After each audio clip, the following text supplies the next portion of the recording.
감사합니다. 우리 오늘 말씀 한 목소리로 같이 읽도록 하겠습니다. 고린도후서 7장 10절입니다. 시작. 하나님의 뜻대로 하는 근심은 후회할 것이 없는 구원에 이르게 하는 회개를 이루는 것이요 세상 근심은 사망을 이루는 것이니라. 아멘.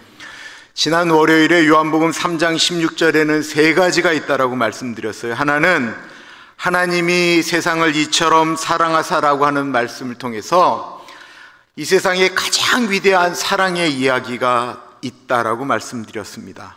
두 번째는 독생자를 주셨다라는 말씀을 통해서 가장 위대한 선물을 하나님이 주셨다라는 이야기를 말씀드렸어요. 세 번째는 가장 위대한 선택이 있는데 하나님이 이 세상을 아무리 사랑한다 할지라도 가장 좋은 선물을 줬다 할지라도 그 선물의 포장지를 뜯고 그 안에 있는 내용을 보고 그것을 받아들이는 선택은 우리 인간의 선택이다라고 말씀을 드렸습니다. 그렇다고 한다면 왜 예수님이 가장 위대한 선물이지요? 그것은 예수님이 우리에게 주시려고 했던 그 선물이 다른 것이 아닌 우리 인간의 삶을 통해서는 도저히 해결할 수 없는 문제, 하나는 죽음의 문제고 하나는 죄의 문제, 이 죽음의 문제와 죄의 문제 때문에 우리가 천국에 갈 수 없는, 구원에 이르지 못하는데 예수님께서 우리 인간이 해결할 수 없는 그 죄의 문제를 십자가에서 짊어지시고 죽으심으로써 죄와 사망의 법에서 우리를 해방시키기 위하여 이 땅에 오신 선물이기 때문에 그 선물이 가장 위대한 선물이다라는 것입니다. 예수님께서 십자가에서 우리 인간의 죄를 대신해서 죄의 값을 치루었다라고 해서 이걸 신학적으로는 대속이라고 그래요. 대신 속죄했다라고 하는 것입니다. 이 예수님께서 우리의 죄를 짊어지시고 죽으셨다라고 하는 그 모든 일들은 이 세상에 있는 모든 사람들에게 다 필요한 일입니다. 다 그 선물을 받아야 됩니다. 이유는 무엇입니까? 이 세상에 있는 모든 사람들이 다 죄를 지었기 때문에 그렇습니다. 이 세상에 죄인이 아닌 사람은 아무도 없기 때문에 그렇습니다. 그런데 내가 죄인이라고 생각하지 않는 사람이 어떻게 예수를 믿겠어요? 내가 죄를 졌지만 나는 예수의 십자가 보혈 이 땅은 필요 없다라고 하는 사람이 어떻게 예수를 영접하겠느냐라고요. 또한 우리들 가운데도 교회에 나와서 예수를 믿기는 믿는데 예수의 십자가 사건이, 예수님께서 십자가에서 죽으셨다라고 하는 것이 우리에게 잘 와닿지 않는 분들도 실제로 있어요. 우리가 한번 골고다로 지금 가 있다고 생각해 보십시오. 거기에 한 젊은이가 벌거벗은 채로 매달려 있습니다. 인간으로서 누려야 될 수치를 다 누리고 있는데 거기다 이 사람의 모습이 너무 비참한 거예요. 머리에는 가시관을 썼다고 그러죠. 가시를 누른 다음에 콱 누르는데 여러분, 우리가 생각할 때 그냥 가시관 머리에 쓸 수도 있지라고 하는데 그게 아니고 이 작은 거를 만들어갖고 콱 누른다라는 거예요. 근데 그 아픔이 어떤 거와 똑같냐면, 여러분 철조망 아시죠? 철조망을 둘둘둘 만들어서 머리에 눌렀다고 생각해 보세요. 그 쏟아지는 피가 이 눈으로 들어가서 눈을 뜰 수가 없는 거예요. 더 힘든 거는 눈을 비빌 수도 없는 거예요. 십자가에 매달려 있어요. 우리가 많이 들었던 것처럼 이 못이 이 손목에 박혔어요. 그리고 발목에, 발에 박으면 찢어서서 막 나가니까 발목에다가 못을 박았다고 그래요. 발목에 박았어요. 그리고 나선 창을 가지고 옆구리에 찔러갖고 피를 내기 시작했어요. 이렇게 생각을 해보면 갈비뼈 다쳐보신 적 있어요? 제가 갈비뼈 골절이 돼서 한 달여 고생을 했는데 숨쉬기도 어려워요. 근데 이렇게 매달려 있는 상태로 숨을 쉬면, 숨을 한번 쉴 때마다 온몸에 갈비뼈와 이 손과 발에 있는 모든 모세혈관이 터지는 것 같은 고통을 느끼는 거예요. 그러면서 점점 더 몸이 무게 때문에 이 견뎠던 못이 뼈와 살을 찢으면서 내려가죠. 근데 그 사람이 죄가 없다라는 거예요. 그 사람이 그렇게 죽는 이유가 억울해서 죽는 게 아니고 그렇게 죽기 위해서 왔다라는 거예요. 그리고 그렇게 죽은 이유가 사람의 죄 때문이다라는 거예요. 그리고 그 사람이 하나님의 아들이라는 거예요. 하나님의 아들이 바로 하나님이라는 거예요. 그 십자가 사건이 하나님이 나를 위하여 죽으셨다라고 하는 사실을 믿게 되어질 때, 하나님은 우리에게 하나님과 우리가 다시 연결되어지는, 성경은 그것을 자녀라고 이야기하는데 자녀의 권세를 주셨다라고 말씀하고 있습니다. 요한복음 1장 12절 말씀입니다. 영접하는 자 곧 그 이름을 믿는 자들에게는 하나님의 자녀가 되는 권세를 주셨으니, 그러니까 이거는 우리가 어떤 행위로 하나님의 자녀가 되는 것이 아니고 예수님을 믿을 때 하나님의 자녀가 된다라고 분명히 말씀하고 있어요. 우리가 예수님을 영접하는 순간 하나님의 자녀가 돼서 하나님을 아버지라고 부를 수 있는 관계, 죄로 단절되었던 하나님과 우리의 사이가 부자 관계로, 부녀 관계로 회복되어진다라고 하는 것입니다. 그리고 이 죄로 단절되어져 있던 것은 평화가 깨어진 것인데 하나님과 우리가 평화를 누리게 되었다라고 말씀하고 있습니다. 로마서 5장 1절의 말씀입니다. 그러므로 우리가 믿음으로 의롭다 하심을 받았으니 우리 주 예수 그리스도로 말미암아 하나님과 화평을 누리자. 우리가 예수님을 믿음으로 믿고 영접하게 될 때 하나님과 우리 사이에 죄의 문제로 가로막혀 있던 담이 무너지고 우리가 하나님과 화평을 누리게 되었다라는 것입니다. 죄와 사망의 문제가 십자가에서 죽으신 예수 그리스도의 사건으로 끝이 났습니다. 이제 예수님 믿고 내가 가장 중요한 예수 그리스도를 선택했으니, 내가 이제는 죄가 없어졌으니 이제 구원을 받는 거 맞지요? 맞습니다. 예수님을 믿는 순간 우리는 구원을 받는 게 맞아요. 그런데 오늘 본문이 또 불편하게 만들어요. 빌립보서 2장 12절 말씀이 두렵고 떨림으로 너희 구원을 이루라, 예수 그리스도를 믿음으로 구원을 얻는다라고 분명히 말씀했는데 구원을 이루라고 이야기했던 것처럼 오늘 본문 말씀도 좀 이상하게 이야기하고 있는 거예요. 고린도후서 7장 10절 말씀, 하나님의 뜻대로 하는 근심은 후회할 것이 없는 구원에 이르게 하는 회개를 이루는 것이요 세상 근심은 사망을 이루는 것이니라. 예수님을 믿으면 구원을 얻는다라고 말하고는 오늘 본문에 후회가 없는 구원에 이르는 회개가 있다라고 말하는 것입니다.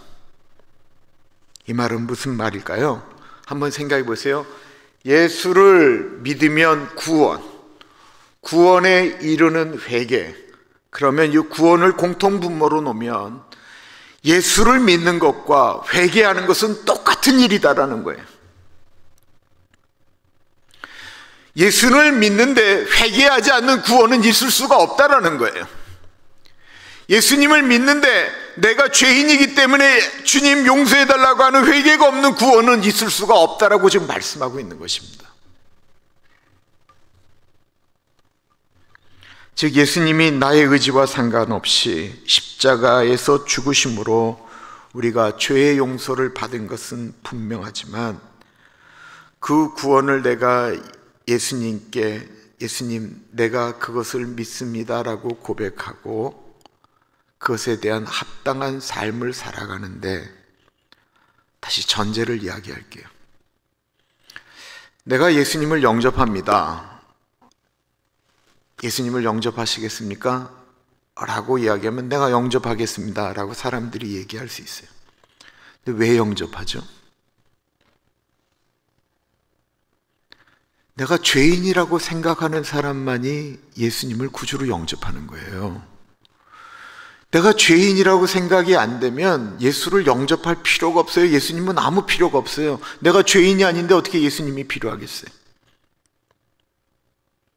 그러니까 내가 예수님을 나의 구주로 모십니다라고 하는 것에 대한 전제는 내가 내 힘으로는 회복할 수 없는 죄의 문제가 나에게 있다라고 하는 그런 실존적인 고백을 하는 사람에게 있어서 예수님은 나의 구주가 되는 거고 영접되어진다라는 것입니다. 그럼 어느 날 그냥 교회를 다니는 사람들이 많아졌다라는 것입니다.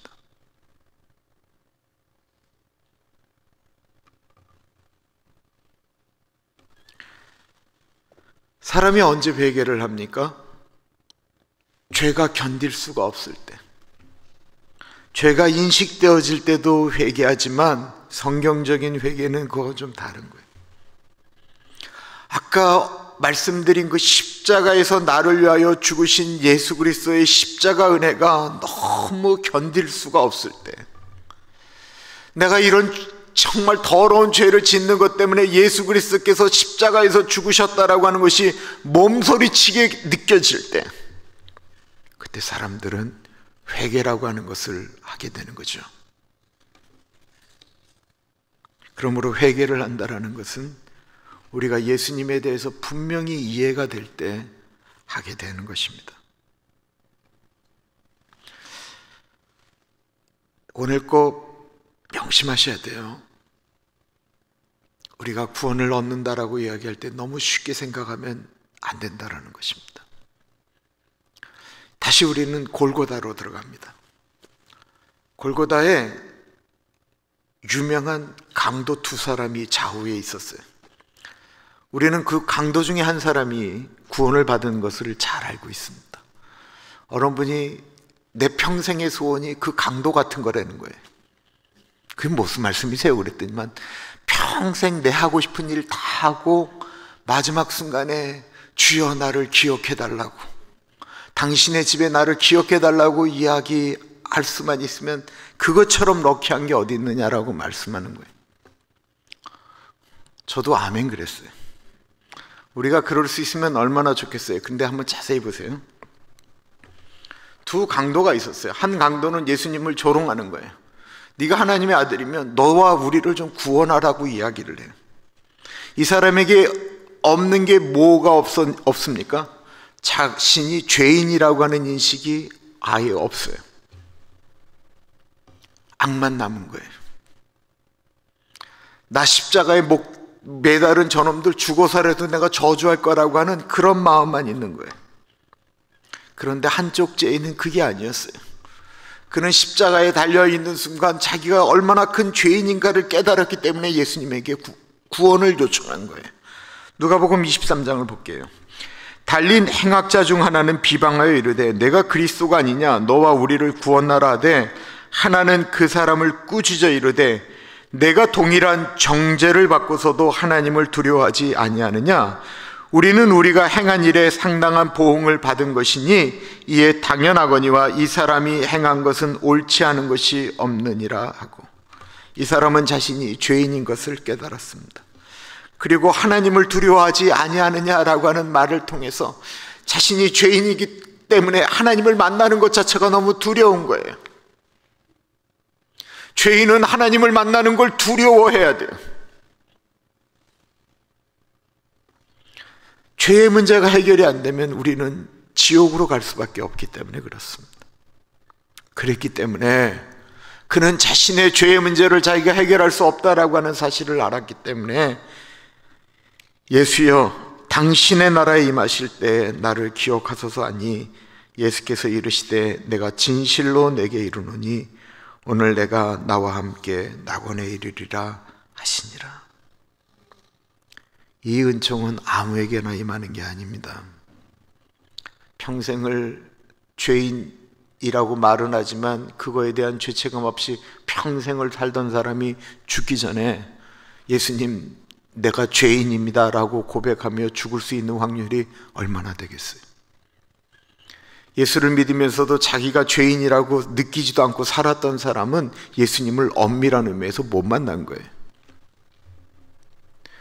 베드로가 밤새도록 그물을 던졌어요. 베드로의 소망은 부자가 되는 거예요. 돈이 많아지는 거예요. 밤새도록 그물질을 했는데 고기를 못 잡았어요. 그 새벽에 힘없이 그물을 이렇게 싣고 있는데 예수님이 본인을 좀 태워달라고 말씀하신 다음에 깊은 곳에 가서 그물을 던지라고 이야기하죠. 베드로가 내가 밤새도록 그물질을 했지만 내가 얻은 것이 없지만 말씀에 순종해서 내가 그물을 던지겠습니다라고 하고 던졌는데 그물이 찢어질 정도로 고기가 많이 잡힌 거예요. 베드로가 자신이 평생 원했던 고기가 엄청나게 잡혀서 그물이 찢어질 정도의 대박을 예수님 만난 다음에 얻은 거예요. 베드로가 그럼 어떻게 해야 돼요? 와우, 진짜 예수님 만났더니만 대박이네, 부자가 됐네, 할렐루야, 신난다라고 이야기해야 되는데 베드로가 그 잡혀있는 고기와 찢어지는 그물을 보면서 갑자기 예수님에게 무릎을 꿇고 이렇게 얘기합니다.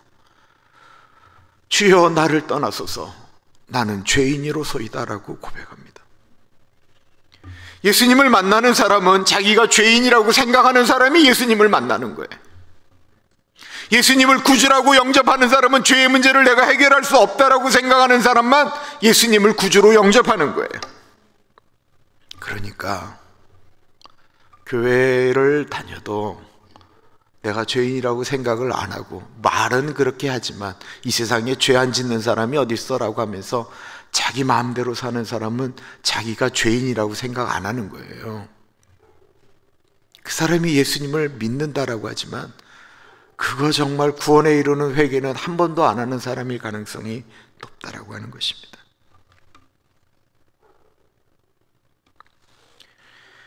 내가 예수님을 영접한다라고 이야기할 때 내가 죄인이기 때문에 예수님이 필요합니다라고 하는 고백 없이 예수님을 영접했다고 한다면 그 구원의 고백이 가짜일 수 있습니다. 물론 제가 이렇게 얘기하는 것에 어폐가 있어요. 구원은 하나님과 그 사람만의 이게 1대1의 관계이기 때문에 구원은 하나님의 영역이기 때문에 내가 구원받았다 안 받았다라고 얘기하는 것은 옳지 않아요. 그러나 성경대로 이야기하면 내가 죄인이다라고 하는 절박함 가운데 예수가 아니면, 예수님이 아니면, 예수의 십자가 은혜가 아니면 내가 죄인인 내가 하나님 나라의 구원을 받을 수 없다라고 하는 철저한 절박함이 없는 사람이 하는 고백은 그건 받지 않았을 가능성이 높다라는 것입니다.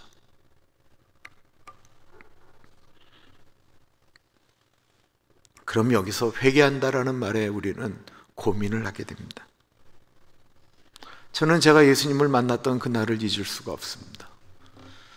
그냥 앉아서 예배를 드리고 있었어요.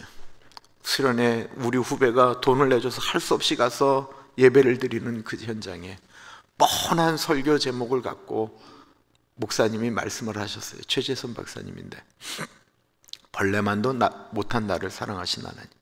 그냥 뻔한 얘기, 내가 어릴 때부터 들었던 얘기, 수도 없이 나왔던 얘기를 또 하신다라고 생각하는데 정말 제가 벌레만도 못하다라고 하는 느낌이 저한테 들어오기 시작했어요. 내가 그래도 괜찮다라고 생각을 했는데 내가 벌레만도 못한 인간이다라고 하는 느낌이 오기 시작했어요. 그래서 설교를 듣는 내내 내가 꺼이꺼이 울기 시작했어요. 왜 그랬는지 이해할 수 없을 정도로 한 500명의 청년들이 모여있는 곳에 내가 한 자리에서 계속 통곡을 하고 있었던 거예요. 내가 죄인인 것이 견딜 수가 없었어요. 그리고 그날 밤에 구로에 있는 구로중앙교회 수양관이었는데 앞에 십자가 있는 돌담 앞에서 내가 맨 앞에서 십자가를 붙들고 기도했어요. 내가 그렇게 간절하게 기도한 게 아마 처음이었던 것 같아요. 기도하는데 저에게 소위 말하는 그 필름이 돌아가는 사건이 있었어요. 내 어릴 때부터 내가 기억하지 못했던 것들이 다 이렇게 막 확 지나가는 거예요. 근데 그거 내가 이런 말씀을 드리면 교인들 가운데 나도 그거 좀 경험하고 싶다라고 말씀하시는 분들 계세요. 그런데 그건 제가 의도한 게 아니에요. 내가 다른 사람보다 괜찮다라고 느꼈던 그런 악한 존재였기 때문에 하도 이 안이 교만하고 쓰레기 같으니까 하나님이 너라는 존재가 얼마나 더러운 존재인지 깨닫게 하기 위해서 난 보여주셨다라고 생각을 해요.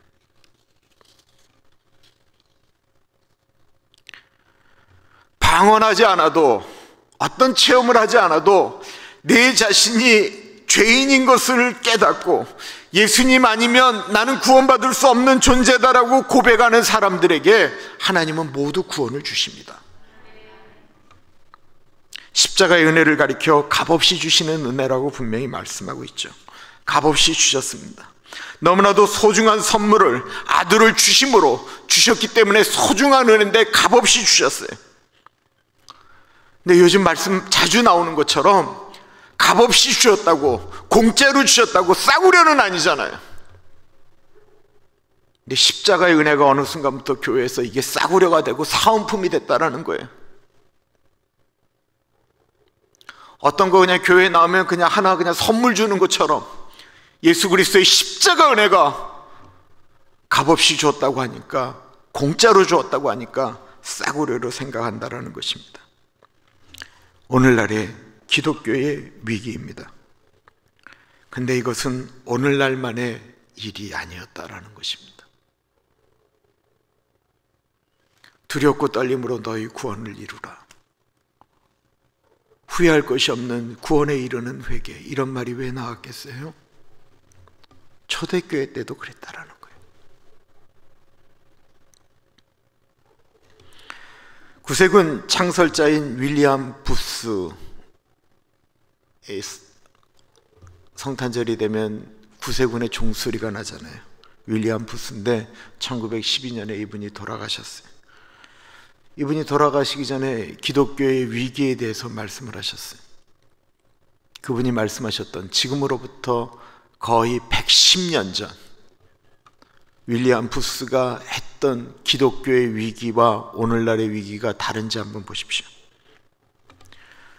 회개 없는 죄 용서, 거듭남 없는 구원, 성령 없는 교회, 지옥 없는 천국.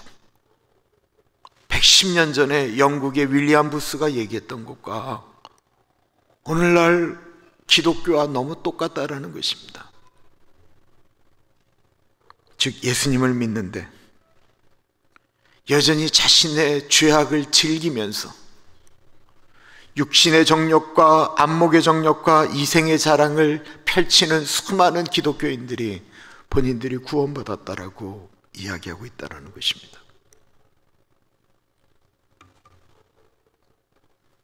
회개 없는 구원의 대표적인 사람이 누구입니까? 값없이 은혜를 받았는데 회개 없는 구원, 대표적인 사람이 1만 달란트 탕감받은 사람 아닐까요? 성경에 1만 달란트 받았던 한 종의 이야기가 나옵니다. 왕에게 1만 달란트를 빚진 거예요. 설교 시간에 여러 번 말씀드렸지만 1만 달란트는 무려 15만 년 동안 일반 돈을 버는 사람이 갚아도 갚을 수 없는 돈이 15만 년. 지금 제가 몇 년이라고 그랬어요? 150년도 아니고요, 1500년도 아니고 1만 5천 년도 아닌 15만 년 동안 돈을 갚아도 갚을 수 없는 돈이에요. 이게 1만 달란트. 어떻게 갚겠어요? 만약에 사채업자한테 이런 거 갚아야 된다고 하면 어떻게 하겠어요? 사채업자 피해 도망 다녀야 되겠죠. 사채업자가 불러다가 네 신장 하나 떼낼게, 네 눈 하나 뺄게, 네 콩팥 떼, 네 간 잘라내 라고 이야기하면 어떻게 하겠어요? 도대체 갚을 수가 없는 거예요. 내가 노력한다고 해서 될 수 있는 문제가 아니에요. 내 자식, 손자까지 다 일을 해도 줄일 수가 없는 돈이에요. 그래서 이 종이 왕에게 찾아가서 얘기를 하죠. 나 좀 살려주십시오. 이거는 내가 해결할 수 있는 문제가 아닙니다. 그러자 임금님이 조건 없이, 값 없이, 대가 없이 그 1만 달란트를 다 용서해 주셨죠. 탕감해 주셨습니다. 임금님이 1만 달란트를 탕감해 주셨는데 조건은 없었어요. 그런데 이 임금이 이 백성에게, 이 신하에게 원했던 것은 있었어요. 내가 조건 없이 너에게 사랑을 베풀었던 것처럼 네가 있는 그 세상 가운데 내가 너에게 베풀었던 사랑이 다른 사람에게 흘러가기를 원했다라는 것입니다.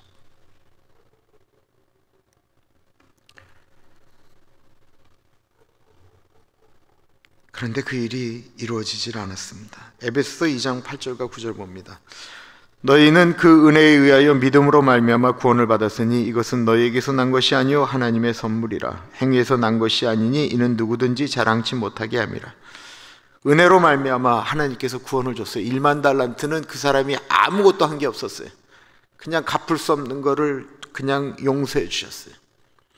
근데 에베소서 2장 8절과 9절 말씀으로 우리가 끝나면 안 된다라고 하는 건 이제 많이 들으셨을 거예요. 10절 말씀이 왜 값없이 은혜를 주셨는지 말씀하고 있는 거예요. 10절 우리 같이 한번 읽어볼게요. 시작.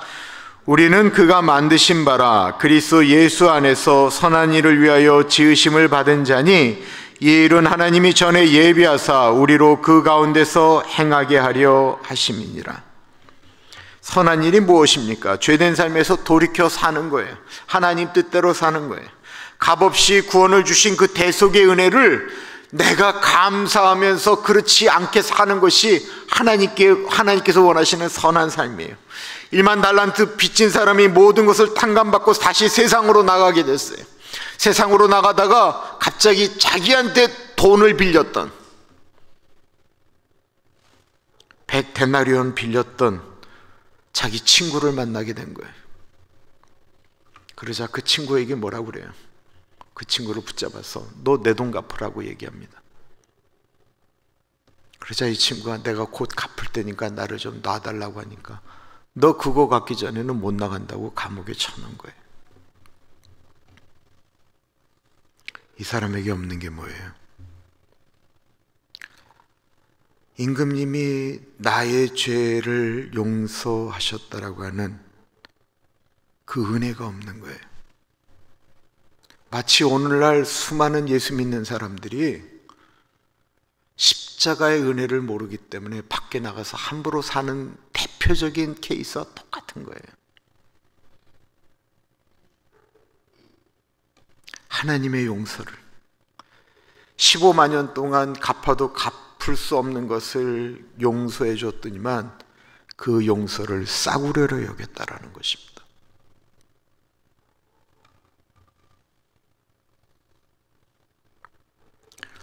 하나님에게 받은 은혜를 값비싸게 여기는 사람은 다른 사람에 대해서도 용서할 줄 알고 용서가 안 되면 나에게 용서해 주신 그 은혜를 생각하면서 용서하는 마음을 달라고 고통하는 것입니다. 저는 작년 또 재작년 후반기부터 제가 그때는 이제 팬데믹 기간이라 대표자가 여기서 장로님이 기도 안 하고 제가 회개 기도한 다음에 기도까지 제가 쭉 한 1년이 넘도록 기도를 했죠. 그때 제가 그냥 회개 기도한 다음에는 로마서 8장 1, 2절 말씀을 먼저 읽은 다음에 기도를 했습니다. 그런즉 그리스도 예수 안에 있는 자에게는 결코 정죄함이 없나니 이는 그리스도 예수 안에 있는 생명의 성령의 법이 죄와 사망의 법에서 너를 해방하였습니다. 내가 이거를 했던 거는 제가 만든 게 아니었어요. 제가 다녔던 신학교에 이제 사순절이 오면 그때는 이제 매일 경건의 시간이 있는데 그때는 모든 시스템이 다 이제 십자가에 집중하면서 기도도 찬양도 다 이제 그쪽으로 가죠. 그럼 이제 사순절에 이제 경건회를 하면 모든 것들이 이제 다 회개기도 하고 그러는데 참 이상해요. 어저께도 울면서 기도했는데 참 그 분위기가 그래서 그런지 그냥 십자가 생각하고 이러면 그냥 이렇게 아파요, 마음이. 그러면 신학생들이 이제 울면서 이제 기도하죠. 기도를 하면 울고 있는 우리들이 회개하면서 기도하면 대표 기도자가 와서 기도하면서 먼저 로마서 8장 1, 2절의 말씀으로 우리가 예수 그리스도의 은혜로 우리가 죄 용서 받았다라고 하는 것을 선포하고 기도를 합니다. 그런데 그런즉 그리스도 예수 안에 있는 자에게는 결코 정죄함이 없나니라고 하는 이 마음이 그냥 건성으로 대충 사는 사람에게도 와닿을 수 있고 내가 용서받을 수 없는 사람인데 예수 그리스도의 은혜로 정죄하지 않는다라고 하는 것이 다가오는 사람도 있을 거예요. 누구의 마음이 예수 그리스도의 은혜가 더 깊이 다가올까요? 내가 죄인이라고 생각하는 사람에게 더 깊이 다가오지 않겠습니까?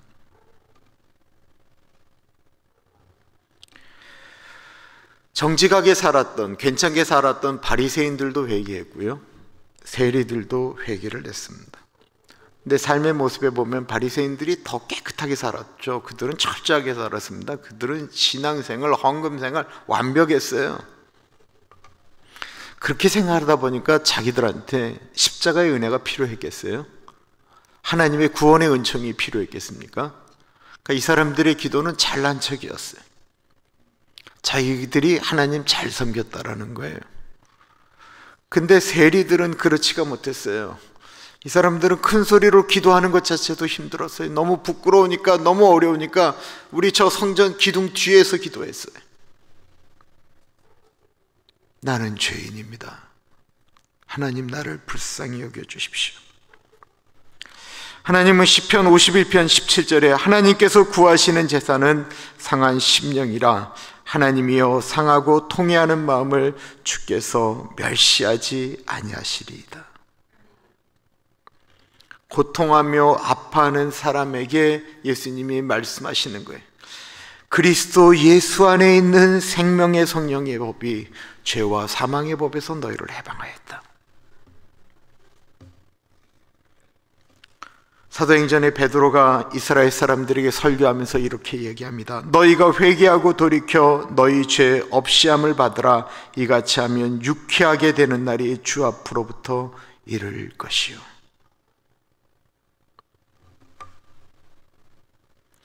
우리는 늘 비슷한 죄를 반복해서 질 때가 있어요. 어떤 것들은 잘 이겨나가고 남들은 왜 저런 것 때문에 넘어가지? 라고 하는데 나는 늘 비슷한 것 같고 짓는 죄가 있어요. 그렇죠. 어떤 것들은 내가 참 잘하는데 어떤 게 약한 거예요. 마귀는 또 그것을 계속 공격을 하죠. 근데 그게 이제 매주 이제 똑같은 회개 기도를 하려니까 너무 마음이 아프고 하나님께 죄송한 거예요. 근데 그 마음이 드는 게 얼마나 중요합니까? 나는 어차피 똑같은 죄를 또 질 건데 라고 하면서 그냥 하나님 내가 또 졌네요 하하하 웃는 게 아니고 내가 그 죄 짓는 것 때문에 똑같은 죄를 매주 고백하는 게 내가 너무 힘든 거예요. 내가 너무 미안한 거예요. 왜 미안하고 왜 힘들어요? 내 이 죄 때문에 예수님이 십자가에서 죽으셨다라고 하는 그 사건을 아니까 미안한 거예요. 죄를 미워하고 죄를 이기기 위하여 고통하고 죄에 대해서 아파하는 사람이 느끼는 감정입니다. 그래서 구원받은 사람의 삶은 날마다 우리 안에 예수 그리스도께서 사시도록 애쓰고 노력하며 예수님의 방식대로 살아가려고 몸부림치는 거죠. 가끔 우리는 나는 죄를 이기고 싶은데 나에게는 그럴 능력이 없다라고 고백하는 분들이 있어요. 그건 그분의 고백뿐만 아니라 우리 모두의 고백이에요. 내가 아무리 노력해도 잘 안 돼요. 우리에겐 그 능력이 없어요. 우리가 그 능력이 있으면 예수 그리스도가 뭐하라 이 땅에 십자가 지셨어요? 우리가 죄를 이길 능력이 있는데 힘이 있는데 뭐하라 예수님이 이 땅에 내려오셔서 십자가를 지셨겠냐고. 우리에겐 그 능력이 없다라는 거예요. 죄를 이길 능력이 없다라는 거예요. 아니 지금 무슨 얘기하는 거냐고. 죄를 이길 능력이 없으면 우리 그냥 죄 가운데 살자는 얘기냐? 그 말이 아닙니다.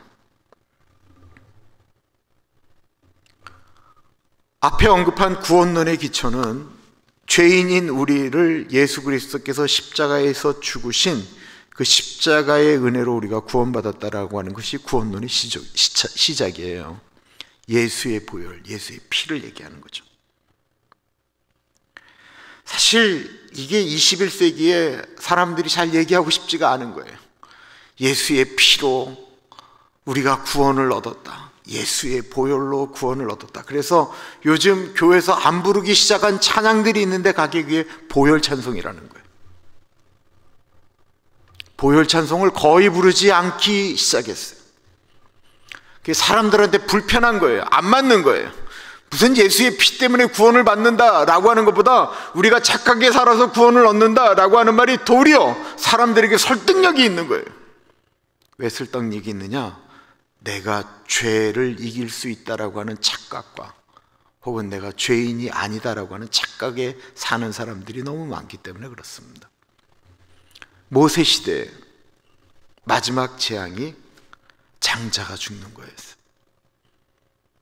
그때도 죽음의 사자가 그 집을 넘어가느냐 들어가느냐는 그냥 하나였어요. 어린 양을 죽여서 그 피를 문설주와 문인방에 바르면 죽음의 사자가 넘어간다라는 거예요. 그때도 이렇게 말하는 사람이 있었을 거예요. 아니 도대체 우리 집에서 여태까지 내가 막 키운 그 양의 피가 무슨 능력이 있다고 그걸 바른다면 죽음의 사자가 넘어가겠느냐라고.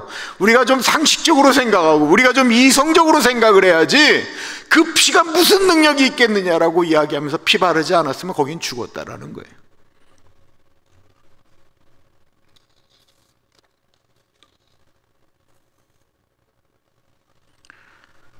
상식적이지 않고 이성적이지 않고 지식적으로도 말이 안 돼도 어린 양의 피를 바르면 산다라고 생각한 사람들이 그거를 믿고 자기가 아끼는 어린 양을 잡아서 문설주와 문인방에 피를 발랐으면 살았습니다. 어떻게 죄를 이길 수 있습니까? 우리 예전의 어르신들은 예수님의 보혈을 붙들고 기도했습니다. 예수님, 나 죄 이길 능력이 없습니다. 나는 능력이 없는데 십자가의 보혈의 능력이 있다고 말씀하시니 주의 십자가 보혈을 붙들고 기도합니다. 요즘은 잘 그러지 않지만 그래서 예수의 보혈을 핏뿌리면서 기도하기도 했어요. 이 전에 오면 여기를 이렇게 왔다 갔다 할 땐 여기다가 주여 저 성가대에 주의 은혜가 있게 하여 주십시오. 그리고 마치 내 손에 피가 있는 것처럼 이렇게 그냥 이렇게 하면서 그냥 기도하고 예수님의 보혈의 능력을 구하면서 기도하는 거예요. 나에게는 죄를 이길 능력이 없지만 예수의 보혈에 그 능력이 있다는 것입니다. 그럼 분명히 하나님께서 우리의 죄를 이길 수 있는 능력을 주십니다. 예수를 믿는다라고 하는 건 회개가 같이 병행되어야 합니다. 그리고 예수의 은혜를 붙들고 내가 그 죄를 이기겠다라고 몸부림치면 예수 십자가의 능력은 죄를 이기는 권세를 가졌기 때문에 분명히 우리를 죄 가운데서 구원하게 하실 것입니다. 사랑하는 여러분, 죄에 민감해야 됩니다. 우리 같이 찬양하겠습니다.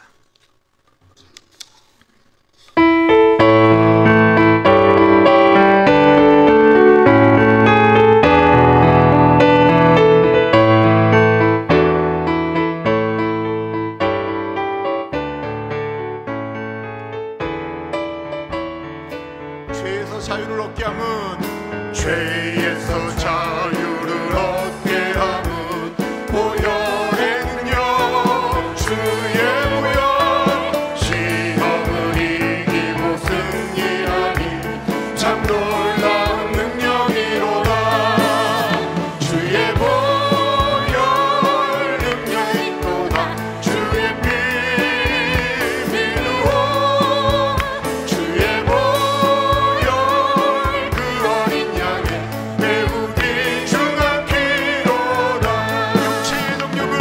육체의 정욕을 이길 힘은 보혈의 능력 주의 보혈 정결한 마음을 얻게 하니 참 놀라운 능력이로다 주의 보혈 능력이 있도다 주의 피 믿으오 주의 보혈 그 어린 양의 매우 귀중한 피로다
다 예수님 영접하고 구원하신 주의 백성들이시기 때문에 여기 나왔겠지만 우리 다시 한번 점검합니다.